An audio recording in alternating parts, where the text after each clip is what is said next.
Now your Uncle Spurt's been a fan of these here Pixel phones ever since the Pixel 1, the OG, in that excessively blue colour. Absolutely loved it. Which is one of the reasons why the Pixel 10 Pro XL is a disappointment on par with finding out that Father Christmas doesn't actually exist. And it was actually my very own parents who were filling my stockings every year with coal and reindeer shit. I've had my SIM slipped inside of the Pixel 10 Pro XL for a good few weeks between the launch and now. And while in some ways it's still one of the very best flagships out there, in many other ways it is stumbling compared with rivals and coming off very much second best.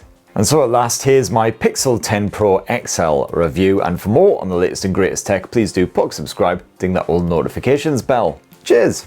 So let's begin with the design, and I'm about to say what I say for about 90% of the smartphones that I review. The Pixel 10 Pro XL is a big, chunky, heavy bugger. I mean, no surprises there, it is an XL model after all, but even by modern smartphone standards, this blower is incredibly hefty. 232 grams, no less, and it's certainly quite the hand filler. And I'll tell you what, when I'm using this as my full-time phone, I can't rock the skinny jeans, that's for sure, otherwise I'll probably splinter my pelvis. But at least the bezels aren't absolutely ridiculous, so you haven't got much added girth here, and it's premium materials through and through. You've got a metal frame, sandwiched in between Gorilla Glass Victus 2 up front and more Gorilla Glass Victus 2 around back. Now this is tough stuff, pleasingly scratch resistant, so the result is absolutely bugger all scuffs or marks or anything on the front or back end, just as well as there's no pre-installed screen protector on here. So still very much looking box fresh several months on, despite the fact I've been stuffing the Pixel 10 Pro XL in the same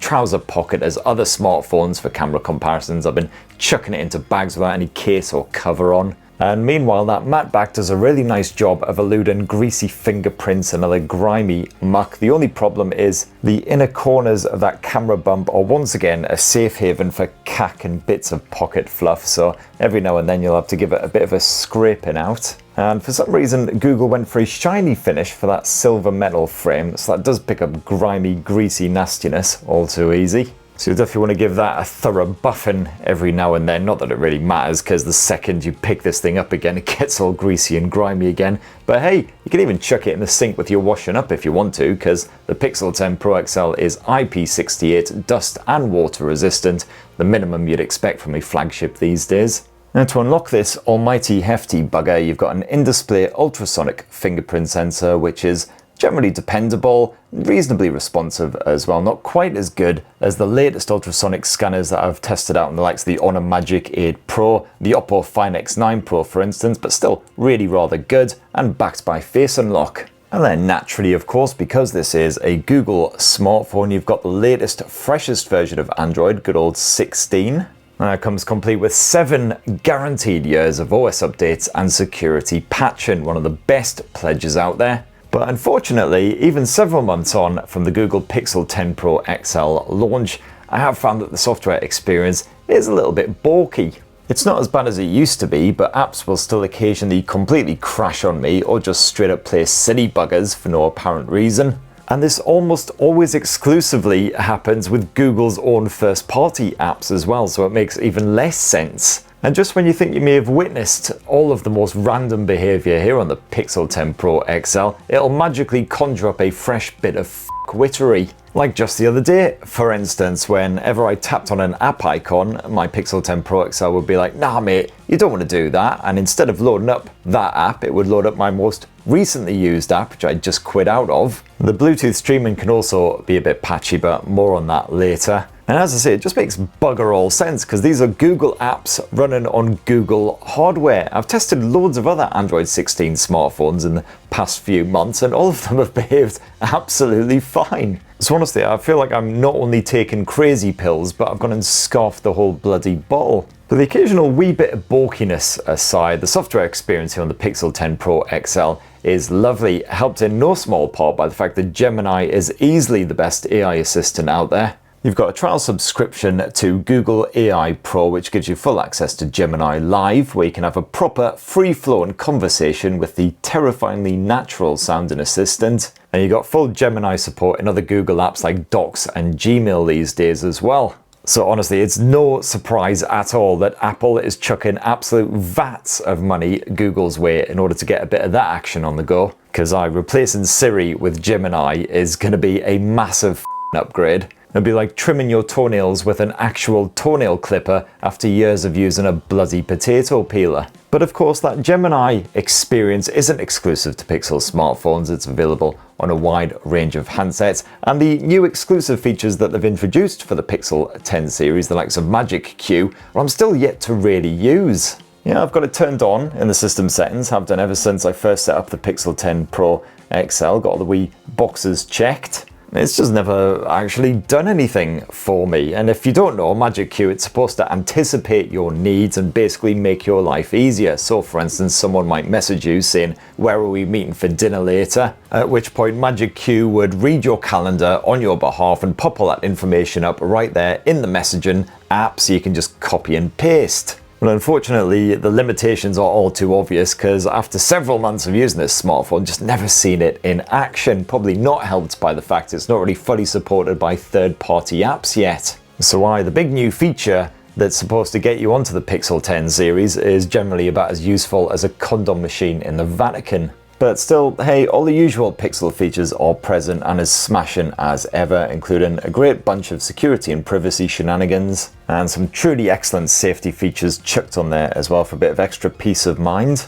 And of course, it is worth noting that if you happen to live stateside, it's eSIM only, the Pixel 10 Pro XL. There's no physical SIM support anymore, whereas here in Blighty, thankfully, you've got that eSIM support, but it also takes a physical SIM card. I got bugger all complaints with the connectivity. You got Wi-Fi 7 support in here, 5G, sub-6 as well as millimeter wave. I always seem to find a connection no problem whether I'm wandering out and about using public Wi-Fi, whatever.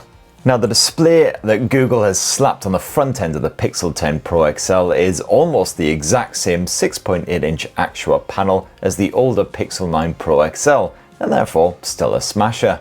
It's LTPO OLED tech. You got 1344 by 2992 pixel resolution. The visuals nice and crispy, even though it's a big bloody screen.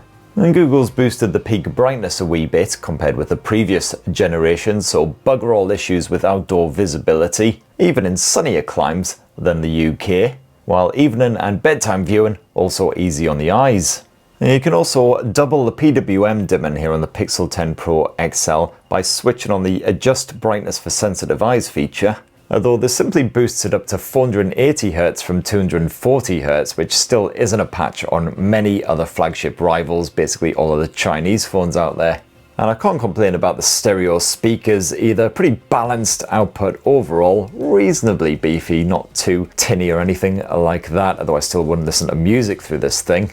Which is also true for most other smartphones, to be fair, but it's fine for a bit of YouTube, Netflix, or whatever. Unfortunately, have had some issues with the Bluetooth streaming on occasion. And a couple of my Bluetooth headphones that I've paired up with this thing, occasionally the stream can be a wee bit juddery for the first minute or two until it finally settles down. And I've also experienced some casting issues as well when I've been beaming audio to one of my Sonos speakers, for instance. Occasionally, that stream will just suddenly cut out for absolutely bugger all reason, even though I haven't touched the phone or anything. And then just the other day, tried to go into the Spotify app to see what was wrong, and it loaded up f***ing YouTube instead. And the news doesn't get too much better when it comes to the performance side of things either, despite the fact that Google's fresh new Tensor G5 chipset is stuffed in here, running the show. Now the actual everyday running on the Pixel 10 Pro XL, absolutely fine, perfectly smooth, but if you are a gamer, you will absolutely want to look to an alternative flagship. Because frankly, gaming on this device is still a proper load of old bollocks. You can expect a completely inconsistent frame rate when you're playing the likes of Wuthering Waves, for instance. For most of your playing time, the Pixel can generally cope fine, but occasionally it really chugs and that frame rate plummets into single figures, especially if you've got loads of gribblies surrounding you for some potentially uncomfortable face rearrangement shenanigans. This phone can also get rather toasty at times as well, especially when gaming, but occasionally when using the camera. Although I am yet to see the Pixel 10 Pro XL start shutting down apps or actually powering down itself because of a heat build-up. That said, I've been testing this thing mostly in the UK, mostly over winter time, so we'll see how it fares in sunnier climes in the summer. And battery life is sadly yet another area where the Pixel 10 Pro XL stumbles compared with a lot of other rivals.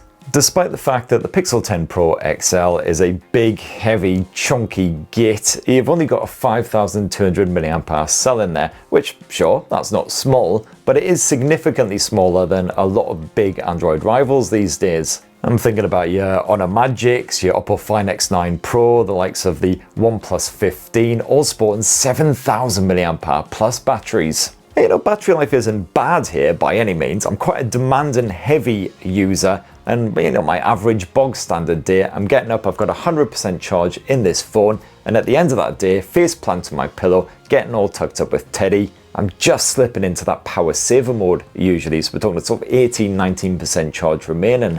You know, that's with around sort of 5 to 6 hours of screen on time. Not much camera play though, and very little in the way of gaming or anything like that. You certainly won't be able to last a full weekend on a single charge of the Pixel 10 Pro XL, unlike many of its rivals. And the gaming performance is disappointing in this respect also, because I found that you get just over 3 hours of Wuthering Waves action on the higher graphics settings from a full charge of this phone, which is around 2 hours less than what you get with big rivals from the likes of OPPO and OnePlus. And of course, it ain't the fastest to recharge either, though you got 45 watt wired charge and it's not particularly lethargic. You do have a bit of Qi 2 pixel snap action for your wireless charging shenanigans too. But where the Pixel 10 Pro XL really does excel is the optics, because you've got one of the most dependable pocket-sized point-and-shoot cameras out there.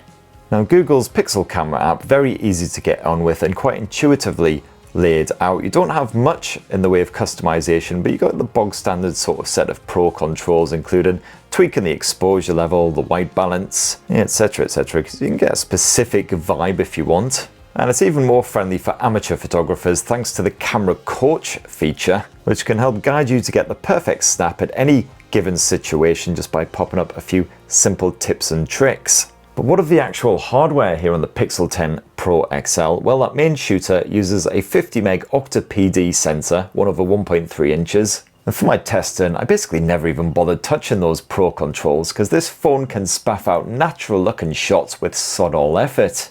As long as you've got hands and the most basic level of consciousness, well, chances are you'll get a good looking pic out of this thing.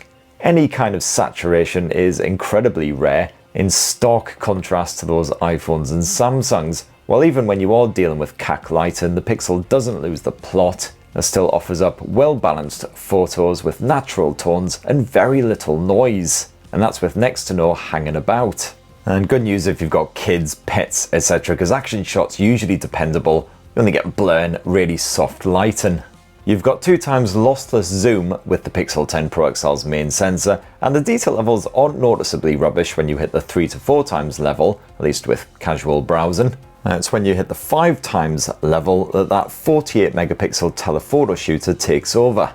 And this will produce crispy results until you hit around the 10 times zoom mark. You can zoom in up to 100 times in total, and Google's AI shindiggery tries its damnedest to keep things crisp and clean. And sometimes it's genuinely impressively good, although you've got to accept the occasional bit of AI balkiness, the fact that you will get the clearly AI sharpened results. And also the 1/2.55 inch sensor doesn't cope quite as well as the main shooter in softer light, although it's perfectly serviceable. And the 48 meg ultra wide shooter uses the exact same sensor as that telephoto. And again, this ain't as capable as the main shooter, but hey, it's there if you need it. Now, if you want to shoot a good bit of home movie action, well, the Pixel 10 Pro XL pretty good for video, if not quite as good as some rivals. You can shoot 4K resolution footage natively at 30 or 60 frames per second. Sadly, there's bugger all 120 FPS option here, unlike a lot of rivals. While you'll also notice that bumping up to 60 frames per second makes HDR shooting unavailable. Again, that's something that a lot of rival phones do offer. However, one of the major advantages of the Pixel 10 Pro and Pro XL is the video boost feature, which can upscale your clips to up to 8K resolution, as well as brightening up any low light footage and generally making things look a bit nicer. This is well worth switching on when you are dealing with more testing conditions. Just bear in mind that when you do switch it on, it won't bloody stay on the next time that you load up the camera app. You will have to activate that all over again. And yes, I've lost count of the number of times I forgot to turn that feature back on again, shot a load of video in the evening and then realised, bugger, now I can't boost it. Arse. But still, the Pixel 10 Pro XL can capture reasonably good visuals with decent lighting, helped along by some respectable stabilisation. And despite those HDR limitations, you've still got some nice contrast. You can deal with some harsh backlighting without saturating everything badly. And the audio pickup, nice and clean as well. And you got yourself a 42 megapixel selfie shooter here on the Pixel 10 Pro XL as well, which is perfectly good for shooting a bit of vlogging action or simply doing the old video chats on the move. Stabilization again good, that audio pickup absolutely fine, no worries. And then of course, you've got a whole heap of photo editing smarts slapped on the Pixel 10 Pro XL as well, so you can spruce up your photos, get rid of any pesky bystanders in the background. My only real gripe is that it's still pretty useless when it comes to blurry shots because, you know, someone decided to move in an evening snap or whatever. But anyway, most Android phones these days have pretty good photo editing chops, so, you know, the Pixel 10 Pro XL is less exclusive in that area these days. And there you have it, my lovelies. That in a delicious wee nutshell is what I reckon of the Google Pixel 10 Pro XL a few months after launch. It's still one of the best in shoot camera experiences out there right now, although some rivals like the Honor Magic 8 Pro and the OPPO Find X9 Pro also offer a solid photography experience and are actually better at capturing video. Now, unfortunately, the Pixel 10 Pro XL in many other areas simply fails to impress, including the less than stellar battery life. It's still fine, but it's not as good as a lot of the competition. The gaming performance still sucks arse, and it's still rather balky several months after release. Anyway, that's what this craggy-faced Northern Prong reckons. Be great to hear your thoughts on the Pixel 10 Pro XL down below. Please do subscribe, ding that notifications bell for more on the latest and greatest tech, and have yourselves a really wonderful rest of the week. Cheers, everybody. Love you.